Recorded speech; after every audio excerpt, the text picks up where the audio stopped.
Buenas, ¿cómo les va? Espero que anden muy bien y estudiando mucho en esas casas. Yo aquí estoy nuevamente grabando lo que es ya la cuarta clase de Psicología del Desarrollo y el Aprendizaje 2. Así que muy bien, vamos a continuar.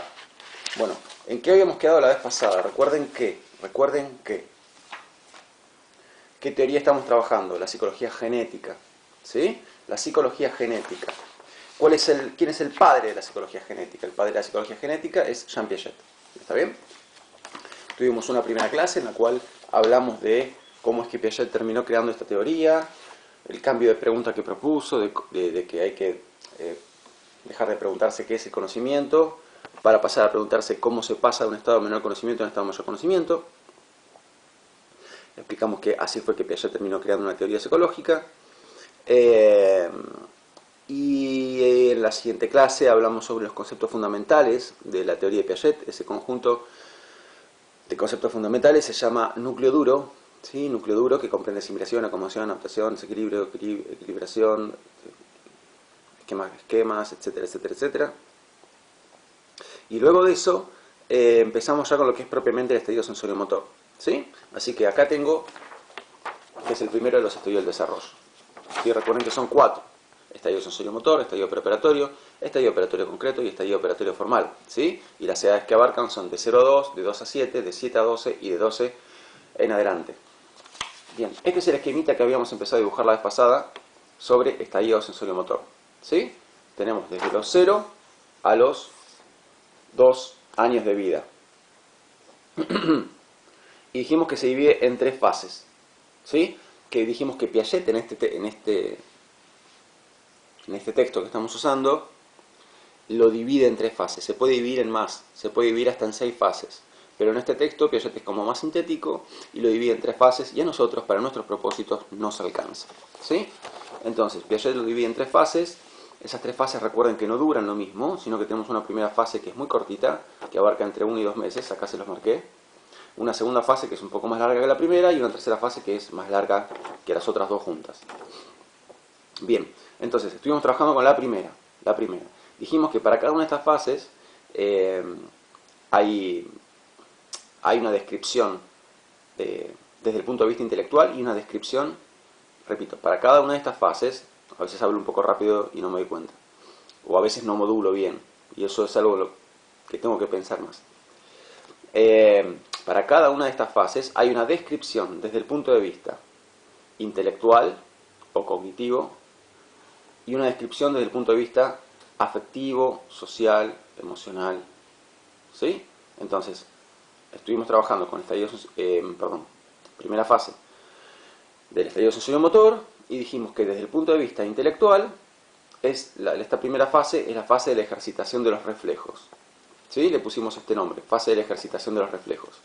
Piaget van a ver que en el texto no les pone nombre a estas fases, si más vale les pone nombre a los estadios, ¿sí? Pero a las fases del estadio sensorio-motor no les pone un nombre.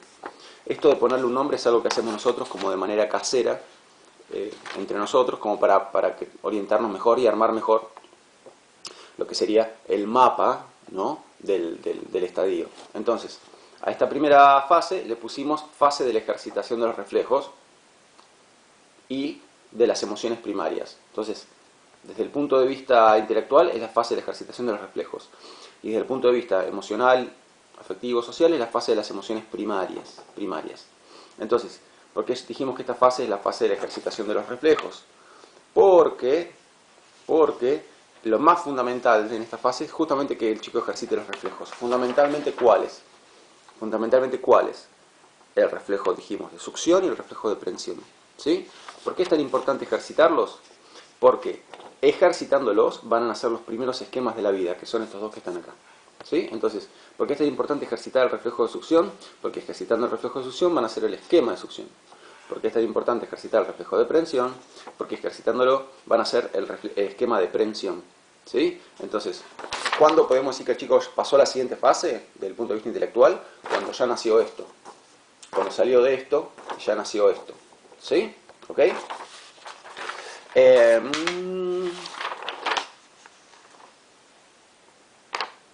Bueno, y luego desde el punto de vista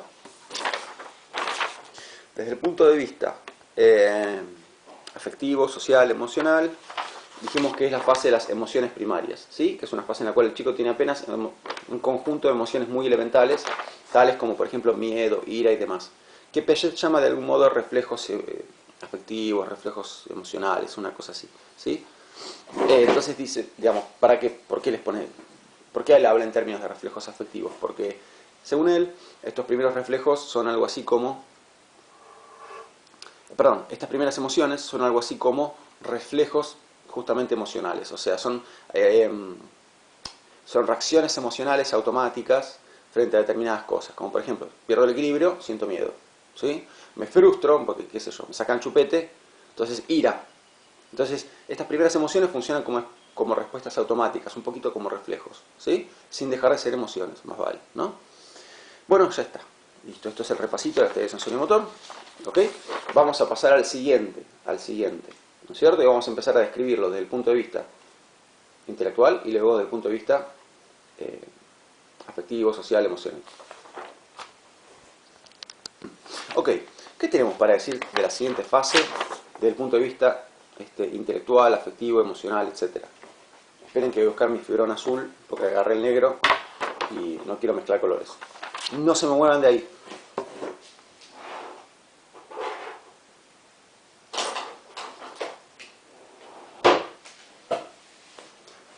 ¿Se habrá visto cuando me paré que tengo puesto un jogging a pesar de tener puesto una camisa arriba? No lo sé. Pero bueno, ahí ya saben la verdad. Tengo puesto jogging y jotas. Aunque acá arriba está de camisa, así como red de etiqueta. Pero bueno, son las cosas buenas de grabar una clase virtual. Bueno, entonces, listo. Me dejo de payasadas y vuelvo a esto. Y vamos a anotar algo acá. ¿Sí? Bien. Entonces, desde el punto de vista intelectual, ¿cómo vamos a llamar a esta segunda fase? Es la fase de la... Tiene un nombre raro y como largo. Fase de la organización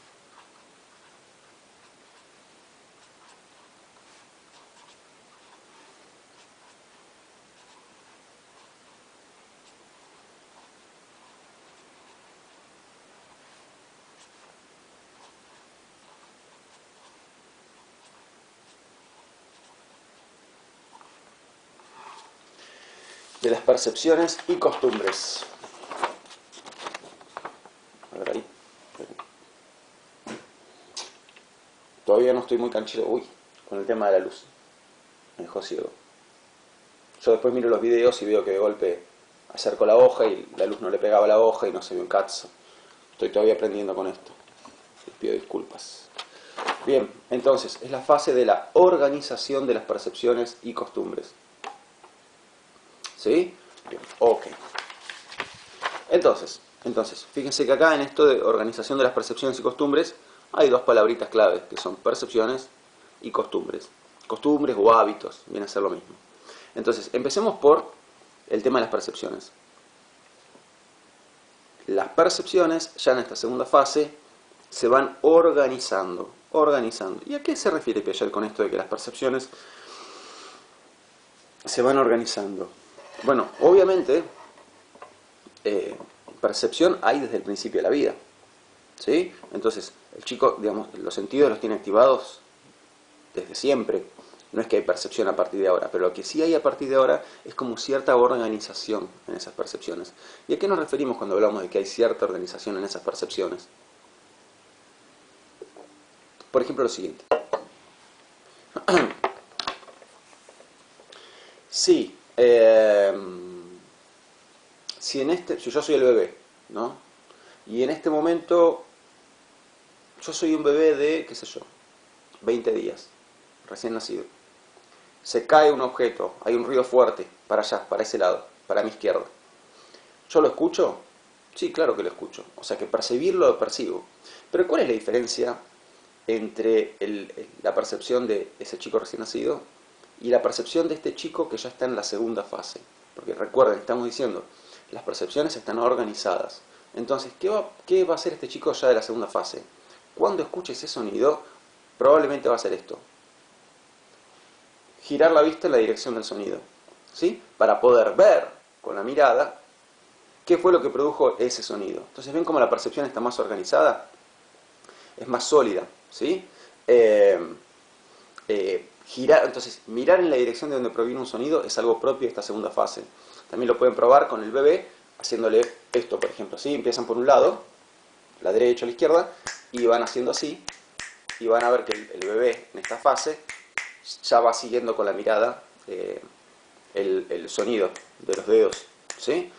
Cosa que un recién nacido no va a hacer. Van a hacer así y el recién nacido no va a girar, no va a seguir con la mirada eso, ¿no es cierto? Bueno, entonces acá tiene un ejemplo de percepciones. ¿Qué más? A ver, otro ejemplo de percepciones.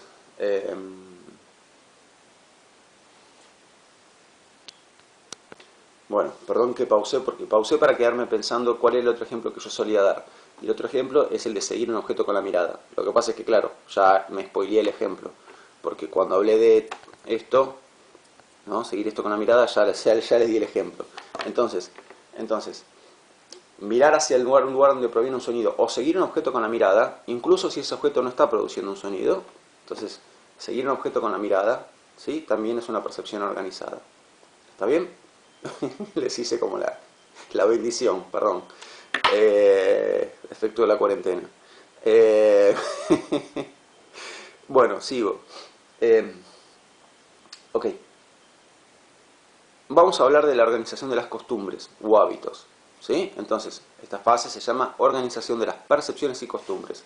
Recién estuvimos hablando de cómo se organizan las percepciones, pero las costumbres también se organizan. Entonces, ¿qué quiere decir organización de las costumbres? Quiere decir algo así como... Porque la palabra costumbres acá confunde. Cuando uno escucha la palabra costumbres, uno piensa en la costumbre de tomar mate, la costumbre de, no sé, sentarse en la puerta de la casa a saludar a la gente, la costumbre de mirar por el balcón, qué sé yo.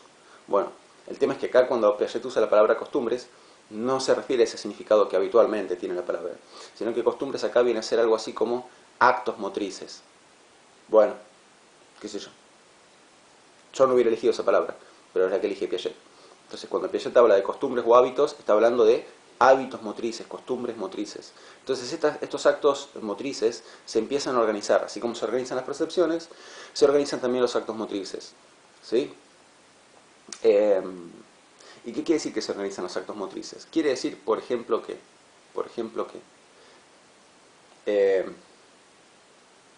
hay hábitos que son motrices. Ya sé que parece que estoy repitiendo lo mismo una y otra vez, pero hay hábitos que son motrices y que se instalan. Como por ejemplo la succión del pulgar. ¿Sí? La succión del pulgar es un ejemplo. La succión de diversos objetos es un ejemplo. Entonces, esos son hábitos que se instalan. Ya como costumbres. ¿Sí? Ya como costumbres. No tanto... no ya como por una cuestión de supervivencia, como ocurría en la fase anterior, para alimentarse, sino que ya está en carácter de costumbre. Costumbre ya estable, ¿sí? Y organizada, repito, porque el chico empieza a succionar todo tipo de cosas. Y en este contexto, el contexto de la organización de las costumbres, aparece una conducta muy típica del chico en esta fase. ¿Cuál es esa conducta muy típica del chico en esta fase? Lo que Piaget llama, a ver dónde lo anoto, acá.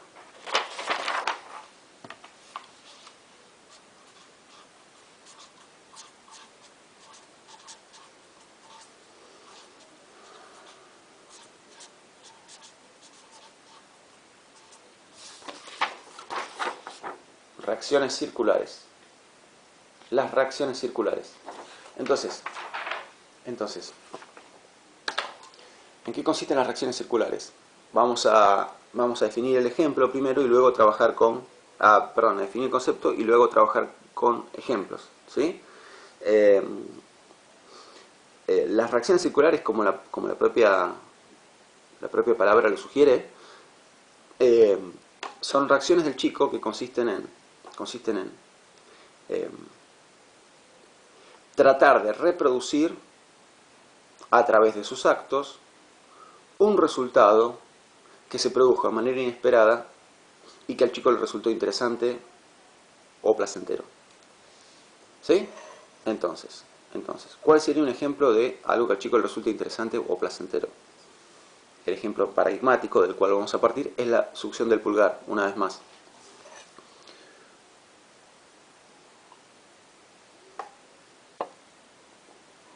Entonces, el chico, como está aplicando el esquema de succión a todo lo que tiene alrededor, en algún momento, por azar, va a caer dentro, o sea, a ver si yo soy el chico sensorimotor, ¿sí? Y aplico el esquema de succión por todos lados. Ok, succiono esto, aquello. Y en algún momento, por casualidad, de todas las cosas que succiono, ¿qué va a caer en mi boca? Así como cayó en mi boca el acolchado, un juguete que me dieron, etcétera. En algún momento, mi propio pulgar va a caer dentro de mi boca y lo voy a succionar. ¿Y qué, si yo soy el chico sensorimotor, qué me va a pasar? Voy a encontrar que ese acto es placentero. ¿Sí? Entonces, yo ya sabía lo que iba a hacer. Estoy hablando de la primera succión del pulgar, digamos, ¿no? Yo ya sabía lo que iba a hacer. No. Fue por casualidad que se produjo eso. ¿Qué es lo que se produjo por casualidad? Algo placentero. Al chico resulta placentero succionar su pulgar. El chico tenía pensado ir a succionar su pulgar la primera vez que lo hace. No. Se produce por azar. Entonces, una acción del chico, la succión, produce por azar un resultado inesperado. ¿Cuál es el resultado inesperado? El placer de succionarse el pulgar. ¿Sí? Placer que no le viene succionando el acolchado. Entonces, aparte de eso, ya dijimos antes que el acolchado no es succionable, etc. Pero el punto es, la succión del pulgar es una acción hecha por azar, en principio, después no es por azar, después es a propósito, pero en principio es una acción hecha por azar que produce un resultado inesperado. ¿Cuál? Placer. Como resultado fue placer, ¿qué va a hacer el chico a continuación? Repetir la acción que produjo ese resultado. ¿Para qué? Para obtener de vuelta ese resultado, que le resultó placentero. Entonces, succionó el pulgar, le gustó. ¿Qué va a hacer luego? Succionar de vuelta el pulgar, para obtener de vuelta ese placer. Y luego, succionar de vuelta el pulgar, y así. Por eso estas reacciones se llaman circulares, porque son un ciclo, ¿sí? Son como un círculo, ¿no es cierto? Entonces, acá tiene un ejemplo de una reacción circular. Existen diferentes maneras de clasificar las reacciones circulares. Acá en esta materia las vamos a clasificar en primarias, secundarias y terciarias, ¿no es cierto? Entonces, hay una reacción circular primaria cuando la acción en cuestión se aplica sobre una parte del propio cuerpo. Ejemplo nuevamente, la succión del pulgar. Cuando hay una reacción circular, esa es la reacción circular primaria. Cuando hay una reacción circular secundaria, cuando la acción en cuestión se aplica no sobre el propio cuerpo, ¿sí? sino sobre un objeto externo al propio cuerpo. Va a ser el caso de, obviamente, del chupete, de cualquier cosa que cualquier objeto externo a sí mismo que el chico succione y que tienda a volver a succionar una vez más. Entonces, esa es la diferencia entre las primarias y las secundarias. Que la acción se aplique sobre el propio cuerpo o que la acción se aplique sobre un objeto. Pero más allá de la succión, hay un montón de otras cosas que el chico hace que son reacciones circulares secundarias muy típicas. Por ejemplo, que el chico, si yo soy el bebé, ¿no? Y estoy jugando, supóngase, con esta taza, que es metálica. Se me cae la taza. Cuando se cae, como es metálica, va a hacer un ruido. Bueno, lo voy a hacer acá. Se va a mover toda la mesa, si lo suelto acá. Hace un ruido metálico, bochinche. ¿Vieron que cuando al chico chiquitito le pasa esto, vos le alcanzás la taza de vuelta, ¿sí? Él la toma y la suelta de nuevo. Y hace bochinche de vuelta. Y se ríe. Y te mira, como diciendo, ¡ey! Es lo más. Está buenísimo este ruido que hace. Y vos, inocentemente, agarrás la taza y se la das de vuelta, como diciendo, bueno, ya está. Y él la suelta de vuelta y hace bochinche de vuelta. Y se ríe más, ¿sí? Como diciendo, esto es re divertido. Porque para él es divertido.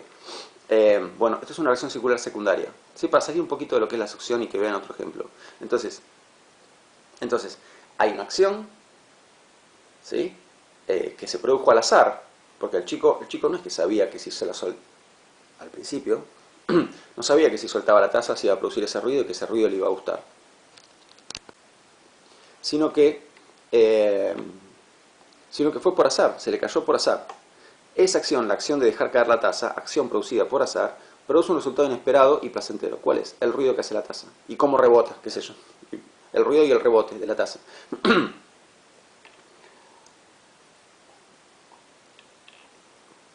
Y como resultado, le gustó al chico. ¿Qué va a hacer el chico a continuación? Tratar de repetir dicho resultado. ¿Cómo? Repitiendo la acción. ¿Cuál es la acción? Soltar. Entonces suelto, hacer bochinche, me encanta, me la dan de vuelta, la suelto de vuelta. Y así sucesivamente, ¿sí? Con tazas, a veces con cacerolas, a veces con... Bueno, en fin, ahí están los problemas de los padres con los chicos que están en plena reacción circular secundaria. Bueno, y luego tenemos lo que sería la reacción circular terciaria, de la cual hay más de una definición, pero bueno, les doy una definición. Entendemos por reacción circular terciaria aquella reacción en la cual el chico, una vez que encontró ese resultado placentero, introduce variaciones en la acción que lleva a cabo. ¿Para qué? Para experimentar con las variaciones en el resultado. Entonces, hay reacción circular terciaria cuando el chico prueba de hacer algo diferente para ver si pasa algo diferente. Entonces, en el caso de la taza, ¿cuál sería una reacción circular terciaria? Ya no dejarla caer, sino revolearla para un lado. Tirarla contra la pared a ver qué ruido hace ahora. ¿Sí? Bueno, entonces ahí el chico está, ven que la acción ya no es la misma. Esto es una acción, dejarla caer, y esto es otra acción, arrojarla a un lado. Entonces ahí el chico está introduciendo variaciones en la acción, con la esperanza de que esas variaciones en la acción produzcan variaciones en el resultado y vemos qué pasa. Es como un experimento científico, creo que son los primeros experimentos científicos del ser humano, las reacciones circulares terciarias. ¿Sí? Bueno, muy bien, muy bien. Eso con respecto a la fase de la organización de las percepciones y costumbres. Ok. Bien, ahora, ¿qué viene a continuación? Hablar de esta misma fase, pero ya no desde el punto de vista intelectual, sino desde el punto de vista emocional, afectivo, social, etc. Bien, ok. ¿Qué ocurre en esta segunda fase? Desde el punto de vista emocional, afectivo, social y demás. Piaget dice que se producen algo así como, vamos a anotarlo,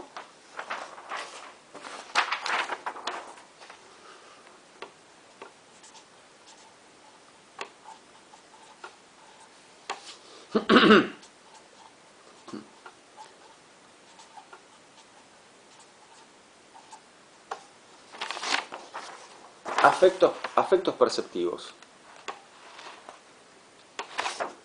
Perdón, la luz. ¿Qué quiere decir esto de afectos perceptivos?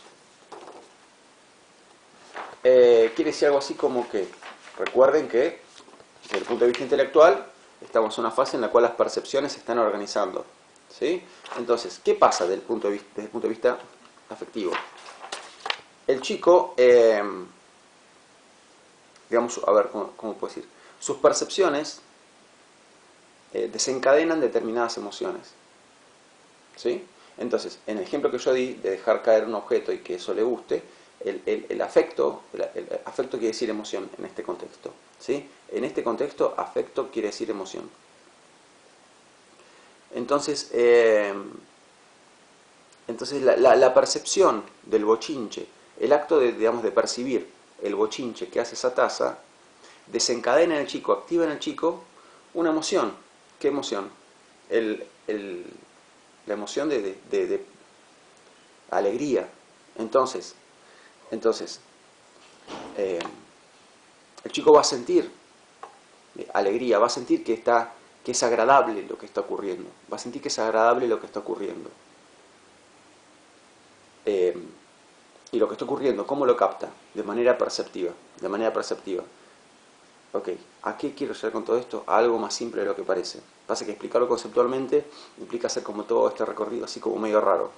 Pero es muy elemental la idea. ¿De qué hablamos cuando hablamos de que el chico tiene efectos perceptivos? A que tiene estados emocionales ligados, conectados con sus percepciones. ¿Sí? Entonces, el chico está percibiendo todo el tiempo y sus percepciones están más organizadas que antes. Entonces, sus estados emocionales van a estar conectados con sus percepciones. Entonces, sus percepciones van a desencadenar estados emocionales, tales como, por ejemplo, alegría, ¿no?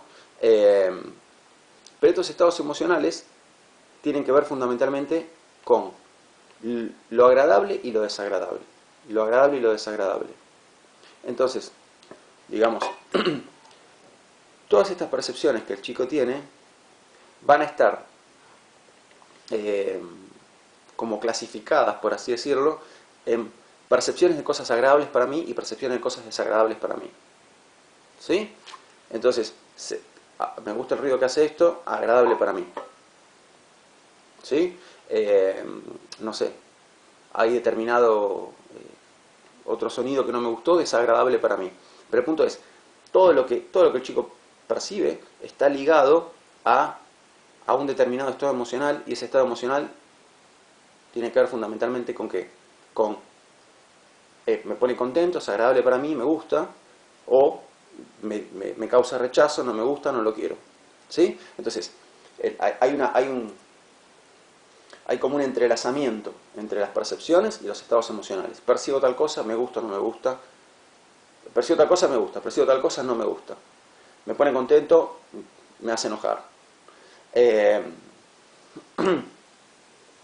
Y el chico se ocupa de manifestar, de mostrar claramente esos estados emocionales, ¿eh? Porque no es como el adulto que sabe, uno sabe ya de adulto que tiene que,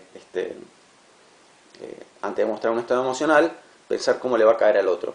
El chico no tiene ese filtro. Entonces, cuando algo le gusta, te lo va a mostrar con toda la sinceridad del universo, y cuando algo le disgusta, te lo va a mostrar con su peor cara, o llorando, o lo que sea. ¿Sí?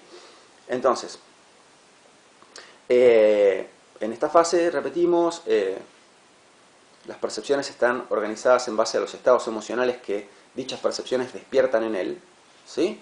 Y por ende van a quedar clasificadas en lo agradable a él, lo agradable a él o lo desagradable a él. Dice Piaget que el hecho de que el chico clasifique las cosas en lo que le es agradable y lo que le es desagradable podría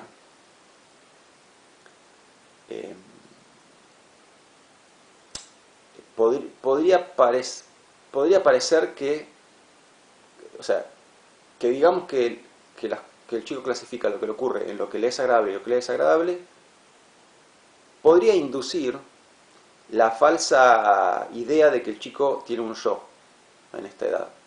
Ok, bueno, se me cortó la filmación porque se me había quedado sin memoria la cámara. Continuamos. ¿De qué estábamos hablando cuando se cortó la filmación? De que en esta segunda fase, ¿sí?, el chico clasifica todo lo que le ocurre en base a el estado afectivo que le produce. ¿Sí? Cada cosa que percibe le produce un determinado estado afectivo. ¿No es cierto? Entonces, ese estado afectivo puede ser placentero o displacentero. Por ende, el chico va como a clasificar, por así decirlo, si cabe esta palabra, porque estamos hablando de un chico de 3 meses, 4 meses de vida, el chico va a clasificar lo que le ocurre en base a el estado emocional que le genera. Entonces las cosas van a ser para él o agradables o desagradables, lindas o feas, etc. Entonces lo que estaba diciendo yo es que el chico, a ver si me siguen en esto, que el chico clasifique lo que le ocurre en base a si le es agradable o no, ¿significa que el chico ya tiene una conciencia de sí mismo? ¿Significa que esto significa acaso que cada vez que algo le resulta agradable al chico, el chico piensa en su cabecita, yo amo esto, yo disfruto de esto, y que cada vez que algo desagradable le ocurra, él piense, cada vez que algo que resulta desagradable a él ocurra, significa eso que el chico va a pensar, yo odio esto? Entonces, que el chico siente que hay cosas agradables y desagradables, significa que él piensa en su cabeza, yo disfruto de esto, yo amo esto, yo odio esto, yo rechazo esto. ¿Significa que hay un yo ahí? La respuesta es no. La respuesta es no. No hay todavía un yo. No hay todavía un yo. Va a haber un yo recién en la fase siguiente, en la tercera, ¿Sí? Entonces, como el chico no tiene todavía un yo, pero sin embargo, pareciera ser como bastante egocéntrico, porque la verdad es que clasificar todo lo que te ocurre en base a clasificar todo lo que percibís en base a si te resulta agradable o desagradable es realmente una actitud egocéntrica, ¿sí? Porque el mundo no se clasifica en lo que es agradable para vos y lo desagradable para vos. Entonces, clasificar todo lo que percibís en base a lo agradable y lo desagradable es una actitud egocéntrica, francamente, pero es una actitud egocéntrica sin que haya todavía un ego, o sea, no hay todavía un yo. Entonces tenemos un chico que tiene una actitud bastante egocéntrica, pero sin tener todavía un yo, sin tener todavía un yo. Esto parece contradictorio, pero es la verdad.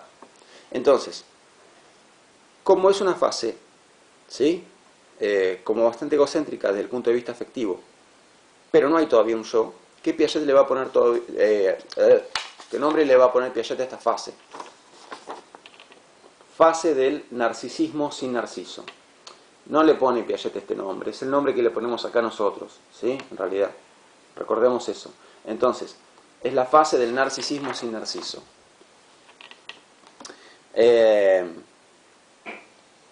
¿Por qué? Porque narcisismo, digamos, acá equivale a como egocentrismo, ¿no? ¿Y por qué sin narciso? Porque no hay todavía un yo, no hay todavía un yo, ¿sí? Entonces, ustedes recuerden que la palabra narcisismo en psicología se usa como más o menos equivalente de egocentrismo, ¿sí? Ustedes recuerdan la leyenda de Narciso, este chico que se inclinó sobre, estaba cerca del río, vio su reflejo en el agua, se inclinó, se quiso abrazar y besar o algo así, y se cayó al agua y se ahogó. Bueno, entonces ese es Narciso. Entonces, narcisismo se llama habitualmente a toda actitud así que sea como muy egocéntrica, ¿no? Se llama narcisista la persona que se mira a sí mismo y nada más, y no mira el mundo que lo rodea, ni las demás personas. Entonces, ¿por qué esta fase la decimos fase del narcisismo sin narciso? Porque es como una fase de un gran egocentrismo, ¿sí? Pero sin que haya un yo todavía. ¿Sí? ¿Por qué hablamos de un gran egocentrismo? Porque justamente todo lo que el chico percibe entra para él en una de dos categorías posibles. Aquello que le despierta un estado afectivo agradable y aquello que le despierta un estado afectivo desagradable. Listo, ya está. Perdón que me haya embrollado un poquito en explicar esta segunda fase desde el punto de vista emocional. Siempre pasa, es difícil. ¿Sí? Si miran el texto van a ver que es un parrafito así corto, donde cuesta mucho desentrañar qué es lo que Piaget está diciendo. Entonces, estas idas y venidas que yo tuve para tratar de explicarlo, me pasan todos los años. Así que les pido perdón por eso. ¿Sí? Espero que se haya logrado entender la idea. Bueno, entonces pasamos ya a lo que es la tercera fase, desde el punto de vista, la tercera fase de este sensorial motor. Vamos a escribirla primero desde el punto de vista intelectual, ¿sí? Y luego desde el punto de vista afectivo. Ah, me acordé de una cosa. Perdón, antes de pasar a la tercera fase. Volvamos a la segunda. ¿Sí? Desde el punto de vista afectivo, atención a esto, desde el punto de vista afectivo, es la fase de la sonrisa social. Atenti a eso, ¿eh? Es la fase de la sonrisa social también. ¿De qué hablamos cuando hablamos de sonrisa social? Sonrisa social. Ustedes habrán visto que, les habrá pasado más de una vez, que está un chico en una cuna, suponete, y ustedes, digamos, como que se inclinan, ¿sí? Así, para verlo al chico, y el chico cuando los ve, sonríe o se ríe o lo que sea, ¿no? Y bueno, y vos te sentís como espléndido porque pensás, bueno, le caigo bien, qué sé yo. Y en realidad, el chico todavía no tiene conciencia de los demás. Atención acá. El chico ya dijimos que en esta fase todavía no tiene un yo. Y no solo no tiene un yo, no tiene conciencia de sí mismo, no tiene conciencia personal, tampoco tiene conciencia de las demás personas. Entonces cuando te ve a vos, no está viendo a otra persona. No piensa, ahí apareció fulano, que me cae bien, le sonrío. No tiene conciencia de las demás personas. La pregunta es, ¿pero cómo? Si no tiene conciencia de las demás personas, ¿por qué te sonríe? Bueno, es lo que la misma palabra dice, sonrisa social. El chico, esto está investigado aparte de psicología. A esta edad el chico sonríe por el simple hecho de ver una cara humana. ¿Sí? Una cara humana. Incluso hay investigaciones hechas donde han probado de hacer un monigote, ¿sí? Monigote de materiales sintéticos y, bueno, qué sé yo, supongo que si quieren lo pueden hacer, pero medio raro, pero si quieren lo pueden hacer, pueden fabricar con una cara humana, con engrudo, y esa cara humana la ponen como en la punta de un palo, y esto está, hay videos filmados para comprobar esto, donde simplemente desde lejos le muestran al chico la cara humana, sujetada con el palo, y el chico le sonríe a la cara humana, la cara esa que es artificial. Entonces, ¿de qué hablamos cuando hablamos de sonrisa social? Hablamos de la sonrisa ante el rostro humano. No se sabe bien por qué ocurre esto, quizás es por algunas razones genéticas que tenemos, es algo que está probablemente en nuestra neurología, pero el chico no te sonríe a vos. Ni siquiera a la madre le está sonriendo. Sonríe por ver una cara humana. Él todavía no tiene conciencia de la madre, ni de ninguna otra persona. Listo. Pasamos ahora a esta tercera fase. ¿Sí? Ya que estamos con lo afectivo, vamos a pasar directamente al afectivo y después vamos al intelectual. Así conectamos con esto. Ya que estamos hablando de que no tiene conciencia de lo demás, etc. ¿Sí? Ahora que cuando llegamos a esta tercera fase, ya el chico entonces sí va a tener conciencia de sí mismo, o sea que va a tener un yo, y va a tener conciencia de los demás. Las dos cosas. No se puede tener conciencia de sí mismo sin tener conciencia de los demás, y no se puede tener conciencia de los demás sin tener conciencia de sí mismo. Las dos cosas vienen de la mano, agarradas así. Bien. ¿Qué nombre así también como casero le vamos a poner a esta fase? Para usar terminología de Piaget. Piaget va a hablar de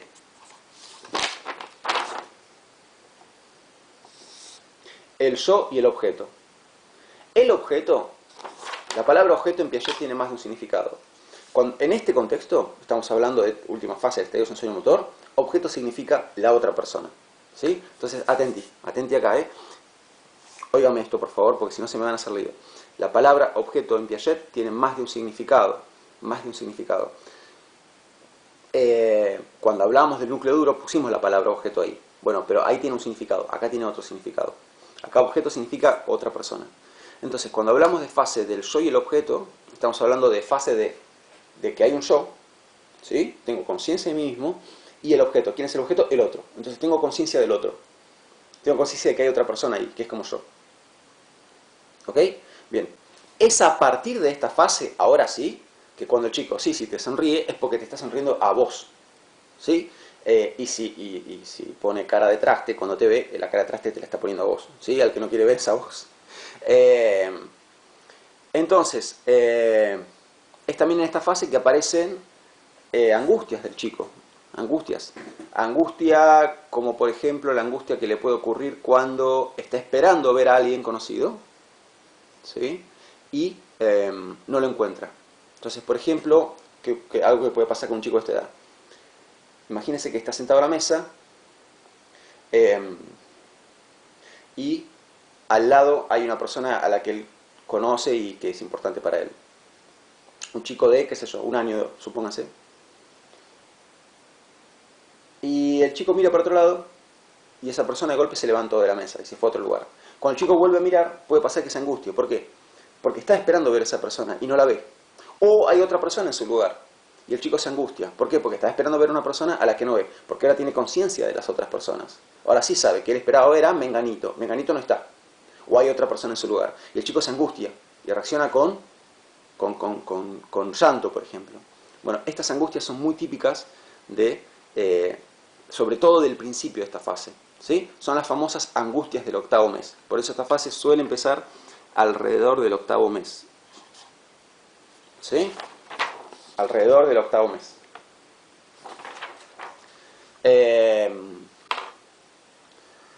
También piensa en lo siguiente. El miedo a la oscuridad suele empezar en esta fase también. ¿Por qué? Porque ¿qué viene a ser el miedo a la oscuridad? En realidad no es el miedo a la oscuridad en sí, sino es la angustia de que no esté alguien importante para mí. Entonces, para yo angustiarme, para que a mí me produzca, si yo soy el chico, ¿no? Para que a mí me produzca angustia, no ver a esa persona importante para mí, tengo que tener conciencia de esa persona. Yo no me puedo angustiar porque se apagó la luz y ya no veo más a tal persona si yo no tengo conciencia de tal persona.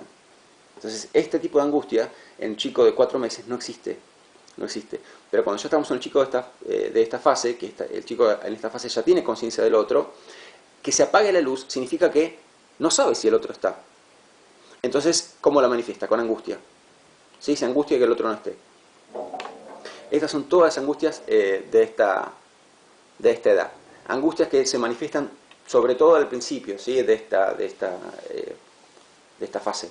8 meses, 9 meses, 10 meses, 11 meses. Son los momentos como el pico de estas angustias.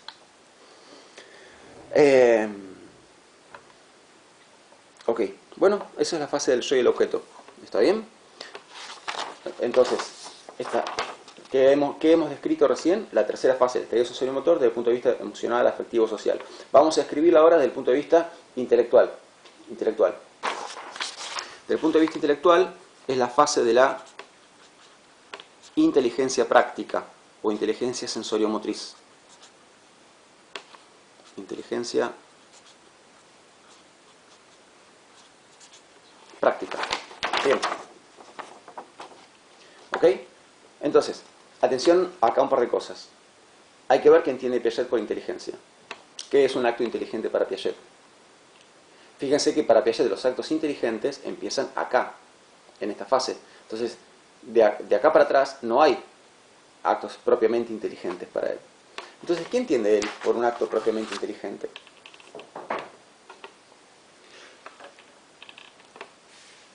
No es muy complicada la definición. A ver, un acto propiamente inteligente es un acto de inteligencia es un acto en el cual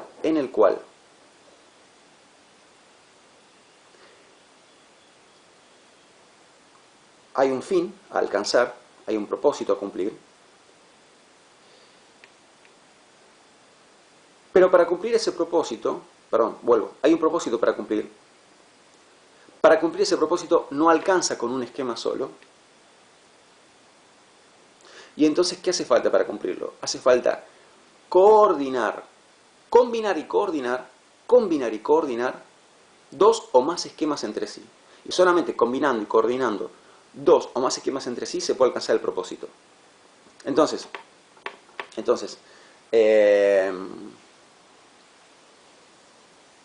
por ejemplo, si yo el propósito que tengo es agarrar el fibrón que está allá, ¿sí?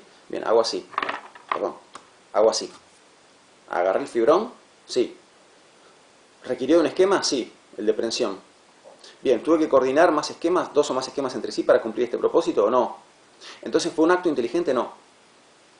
Ok. ¿Cuándo hay un acto inteligente? Cuando con un esquema solo no me alcanza. Tengo que usar 2 o más y ver cómo los coordino para lograr mi objetivo. ¿Está bien? Entonces, supónganse que, no sé, para alcanzarlo, qué sé yo, soy el bebé y estoy acá sentado en la sillita esa, donde el chico está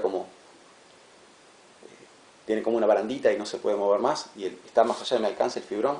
Entonces, si yo hago así, extiendo mi brazo y traigo este montón de hojas, no lo ven ahí, bueno, este es el fibrón, estas son las hojas, ¿sí? Entonces estaba el fibrón apoyado en las hojas. El fibrón está acá. Yo con el esquema de prensión solo no me alcanza, no llego a agarrarlo. Pero sí llego con el brazo a las hojas. Entonces, traigo las hojas hacia mí y eso atrajo el fibrón hacia mí. Y ahora que el fibrón está más cerca, uso el esquema de prensión y lo agarro. Acá coordiné 2 o más esquemas entre sí. Esto es un acto inteligente. Curiosamente, hay animales que pueden hacer actos inteligentes también. Yo no sé si ustedes estudiaron en primer año. Bueno, yo en primer año lo doy, pero no sé si en los otros primeros esto se da o no. Pero hubo un psicólogo perteneciente a otra línea, la psicología de la Gestalt. ¿Sí? Ese psicólogo se llamó Kohler o Kohler.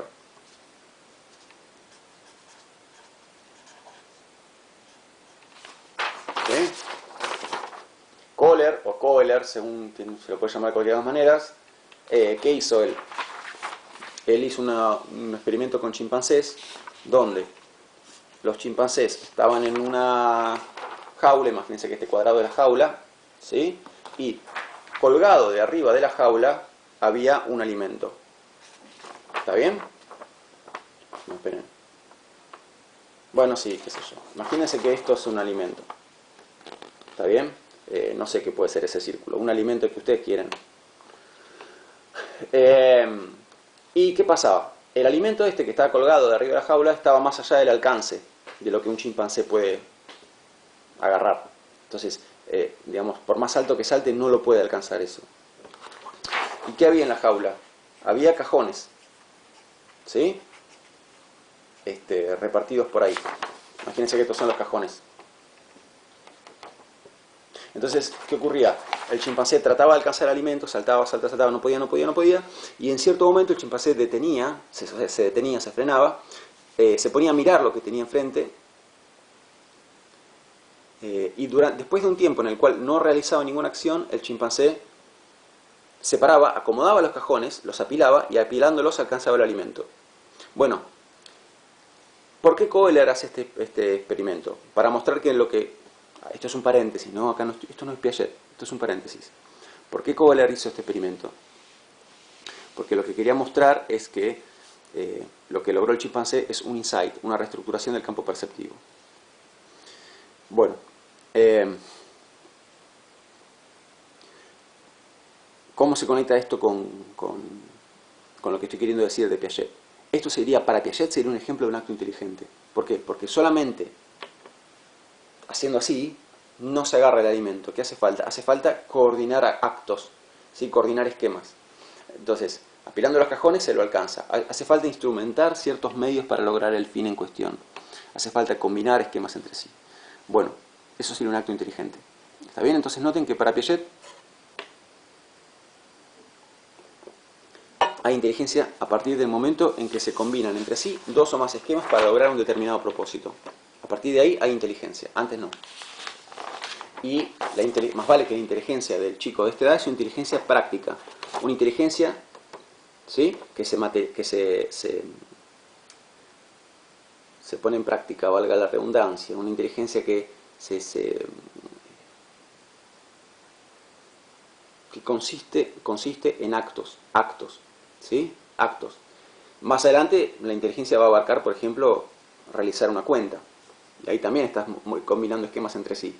Para realizar una determinada cuenta, en matemáticas, estás combinando esquemas entre sí. Pero eso ya no es una inteligencia práctica, es otro tipo de inteligencia.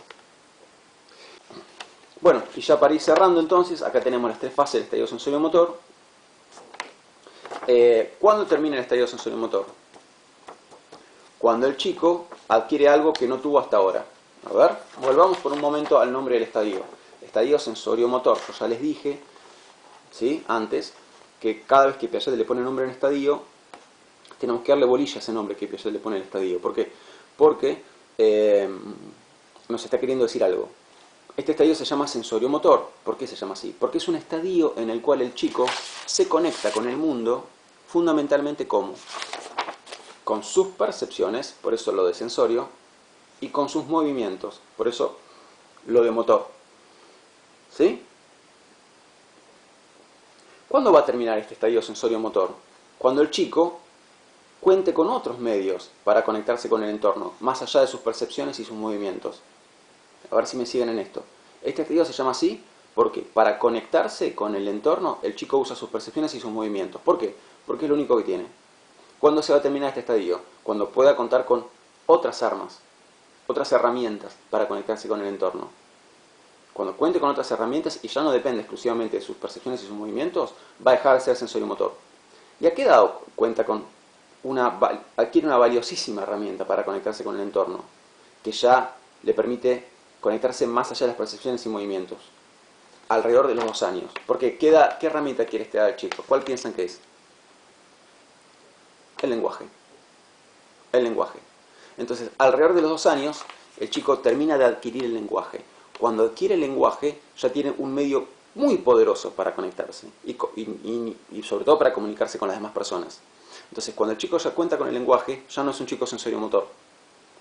¿Por qué? Porque ya su conexión con el medio va mucho más allá de sus percepciones y movimientos. Ese ya no es un chico sensorio-motor. Ese es un chico preoperatorio. Aclaración. No es que la adquisición del lenguaje ocurre de golpe a los 2 años. Esto ya lo dijimos antes, ¿sí? O sea, de hecho, lleva mucho tiempo la adquisición del lenguaje. El chico alrededor del año ya está como empezando a tener ciertas vocalizaciones, a emitir ciertos sonidos, después le van saliendo ciertas palabras. El punto es que alrededor de los 2 años es como que termina de cristalizar la adquisición del lenguaje, termina de tomar forma, ¿no es cierto?